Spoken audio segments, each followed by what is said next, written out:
illallah. Bismillahirrahmanirrahim. Alhamdulillahirabbil alamin. Allahumma shalli ala sayidina Muhammadin salatan taftahu biha lana futuhal arifin wa tufaqihuna biha fid din wa ala alihi wa sahbihi. Assalamualaikum warahmatullahi wabarakatuh. Saudaraku yang dimuliakan Allah Ta'ala, alhamdulillah mulai hari ini kita akan buat kajian baru ya, kajian baru tentang petuah-petuah hikmah dari para ulama. Saya kasih nama Orang Bijak Berkata. Ya, Orang Bijak Berkata. Ini dari buku saya yang lama. Salah satu buku saya berjudul Orang Bijak Berkata. Isinya adalah kumpulan ucapan-ucapan hikmah dari para ulama-ulama terdahulu yang insya Allah penuh dengan barokah dan manfaat. Saya tidak akan bacanya urut, tapi saya akan mengambilnya acak. Insya Allah apa yang ada dalam buku tersebut bisa menjadi nasihat buat diri kita, sehingga dalam kehidupan dunia ini kita semakin baik, semakin manfaat, akhirnya pun ujungnya sukses di akhirat dan kita selamat dan bahagia di dunia. Amin Allahumma amin. Pada episode kali ini kita akan belajar tentang permisalan mukmin di dunia. Permisalan mukmin di dunia. Ini merupakan nasihat Sayyidina Salman Al-Farisi radhiyallahu anhu. Beliau berkata, sebagaimana disebutkan oleh Abu Yazid Muhammad bin Al-Maliki dalam kitabnya Al-Mukhtar min Kalamil Akhyar, halaman 55. Beliau berkata, Salman Al-Farisi radhiyallahu anhu, ilmu itu luas. Ilmu itu luas. Sedangkan umur kita pendek. Ya, ilmu luas, ilmu itu unlimited, sementara umur kita pendek. Oleh karena itu, pilihlah ilmu yang sangat kamu butuhkan bagi agamamu dan tinggalkan yang lain. Oleh karena itu, pilihlah ilmu yang sangat kamu butuhkan bagi agamamu dan tinggalkan yang lain. Sebelum melanjutkan alinea berikutnya, kita bahas ini dulu. Ilmu itu luas, umur kita pendek. Nah, banyak dari kita dan kita sendiri seringkali lupa. Seringkali lupa bahwasannya hidup itu ada limitnya. Hidup di dunia itu ada limitnya, ada batasnya, ada usianya. Ya, ada usianya. Nah, kalau kita beli mobil, akinya mobil itu ada usianya. Nah, bedanya di sini kalau mobil kita mati akinya, beli onderdil aki, pasang, jalan lagi. Tapi ini tubuh ini punya ruh. Ya, jasad ini punya ruh. Roh itu waktu tinggal di tubuh ada usianya.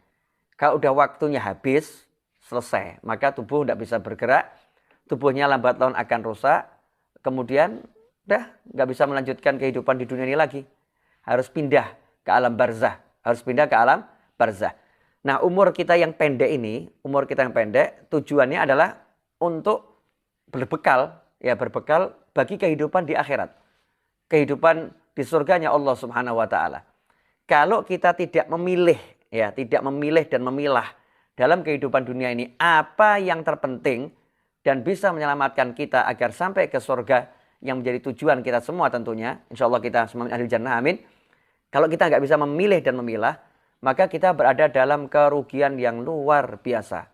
Karena itu Allah mewahyukan wal 'asri innal insana lafi khusrin illal ladzina amanu wa amilus solihati wa tawassaw bil haqqi wa tawassaw bis sabr. Allah sudah menjelaskan bahwasanya manusia itu sungguh demi Allah, demi masa, demi waktu manusia hidup dalam keadaan merugi kecuali orang yang beriman, beramal soleh dan saling menasihati, ya, wa tawassaw bil haqqi, dalam kebenaran dan kesabaran. Karena itu ikhwani rahimakumullah, biar kita selamat, ya, biar kita selamat, maka kita harus betul-betul buat skala prioritas. Prioritas tertinggi itu apa toh dalam kehidupan ini? Tentunya tidak ada lain, selamat. Nah, kalau pengen selamat, bekalnya ilmu. Lah karena ilmu itu banyak, maka ya pilih yang bisa menyelamatkan di dunia dan menyelamatkan di akhirat. Manfaat untuk agama kita, untuk kelangsungan hidup kita dunia dan akhirat. Jangan sia-siakan waktu untuk ilmu yang enggak manfaat. Ya, untuk ilmu yang enggak manfaat. Nah, dari sekian banyak ilmu, tentunya ada ilmu fardu, ilmu wajib, ada ilmu yang sifatnya itu mubah, ya. Ada ilmu yang sifatnya itu sia-sia. Maka kita gunakan diri kita ini untuk belajar yang wajib-wajib dulu. Wudhu, ya. Wudhu kita tahu ini bagian yang terpenting dari sholat. Tanpa wudhu, maka sholat kita tidak sah. Jadi kalau wudhunya nggak benar, maka sholatnya tidak akan pernah benar. Kalau sholatnya nggak benar, ya otomatis jalannya ke surga itu akan tertutup, akan terhalang. Makanya wudhu harus dipelajari dengan baik. Sayangnya kita ini belajar ilmu pakai handphone itu lebih semangat daripada belajar ilmu wudu. Handphone yang kecil kita pelajari detail. Ini buat apa, ini buat apa, ini buat apa. Ada game baru, pelajari detail nih. Game ini buat apa, ini gimana caranya. Tapi untuk wudu, kita nggak belajar seperti itu. Ya, termasuk di antara sunnah-sunnah wudu. Bagaimana nggak kita pelajari. Maka itu sebuah kerugian. Sayyidina Salman Al-Farisi radhiyallahu anhu menyatakan, ilmu itu luas, umur kita pendek. Karena itu pilih ilmu yang sangat kamu butuhkan bagi agamamu dan tinggalkan yang lain. Meninggalkan yang lain itu bukan berarti yang lain nggak manfaat gitu ya. Tapi kita memilih skala prioritas. Ini umur pendek. Misal orang harus pergi ke suatu tempat. Ya, suatu tempat. Kemudian dia disuruh berbekal. Tapi dia kasih waktu hanya 30 detik. Ambil bekal 30 detik. Kalau kamu nggak keluar dari rumah, kami tinggal. Dan tidak ada kendaraan lain, tidak ada kesempatan lain. Pasti 30 detik itu dia pikirkan betul-betul apa yang kira-kira urgent untuk dibawa. Apa yang paling penting untuk dibawa. Nah, kita nggak tahu waktu kita berapa detik dalam kehidupan dunia ini. Maka tiap detik manfaatkan untuk kehidupan akhirat. Itu nasihat yang pertama. Kemudian yang kedua, perumpamaan seorang mukmin di dunia ini adalah seperti seorang pasien di tangan perawatan dokternya. Perumpamaan seorang mukmin di dunia ini adalah seperti seorang pasien di tangan perawatan dokternya. Ketika si pasien menginginkan sesuatu, sang dokter melarangnya. Setelah dia sembuh, barulah sang dokter mengizinkannya. Begitu pula seorang mukmin, terkadang ia menginginkan sesuatu yang dimiliki orang lain, tetapi Allah tidak mewujudkan keinginannya tersebut, hingga dia meninggal dunia dan masuk surga. Sebab kalau diberikan di dunia akan membuat dia tersesat. Nah ini banyak mungkin ada orang yang bertanya-tanya, kenapa sampai sekarang hajat saya belum terpenuhi, belum terkabulkan. Keinginan saya kok belum saya dapatkan. Ya, nah itu karena Allah sayang. Ya karena Allah sayang. Dokter yang sayang sama pasiennya, maka dokter tadi kalau tahu pasiennya penyakitnya A, dia pengen buah A atau dia pengen makanan A ya.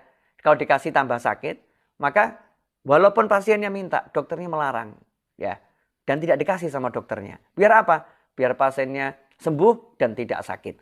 Begitu pula kita. Dalam kehidupan dunia ini mungkin kita banyak keinginan yang sebagian diwujudkan oleh Allah Ta'ala. Mungkin ada keinginan-keinginan kita yang sampai saat ini belum terwujud. Karena itu kalau ada seperti itu jangan keluh kesah. Prasangka baik. Oh mungkin ini termasuk keinginan yang kalau diberikan di dunia justru bawa ke neraka. Membuat kita menjadi hidupnya nggak benar di dunia dan nggak benar di akhirat. Karena Allah sayang, makanya sama Allah tidak dikasih di dunia, tapi disimpankan di akhirat. Ya disimpankan di akhirat. Karena itu sampai ada ulama-ulama itu yang nanti di akhirat ada umat Islam, mukminin mukminat yang di akhirat dia itu menyesal karena doanya terkabul. Menyesal karena doanya terkabul. Ketika dia mengetahui ada banyak nikmat yang Allah berikan kepadanya yang sebetulnya dia tidak punya amalan yang menghasilkan nikmat tersebut. Ya, dapat kenikmatan surgawi yang luar biasa, sementara dia merasa tidak punya amalan seperti itu. Maka nanya kepada Allah Subhanahu wa taala, "Ya Allah, ini dari mana saya kok dapat semua pahala yang besar ini?" Maka dijawab, "Dahulu waktu di dunia kamu pernah berdoa minta A, minta B, minta C. Doa itu tidak saya berikan seperti yang kamu minta, tapi saya tangguhkan sampai kamu masuk surga, saya ganti dengan kenikmatan surgawi ini." Nah, saat itulah mukmin tadi merasa nyesel, "Oh, seandainya dulu di dunia doa saya itu tidak dikabulkan, semua lebih baik. Karena gantinya di akhirat ternyata luar biasa." Makanya kalau ada doa-doa yang belum terkabul, prasangka baik. Prasangka baiknya begini, oh doa saya pasti terkabul. Mungkin belum diwujudkan. Oh doa saya terkabul, mungkin tidak diwujudkan di dunia. Tapi diganti yang besar oleh Allah Ta'ala di akhirat sana. Karena itu jangan pernah berpikiran yang negatif, berpikiran buruk tentang Allah Subhanahu wa Ta'ala. Lanjutkan ibadah, lanjutkan taat dengan semangat dan dengan senang. Insya Allah episode ini bermanfaat untuk kita semua, menjadi barokah bagi kehidupan dunia dan akhirat.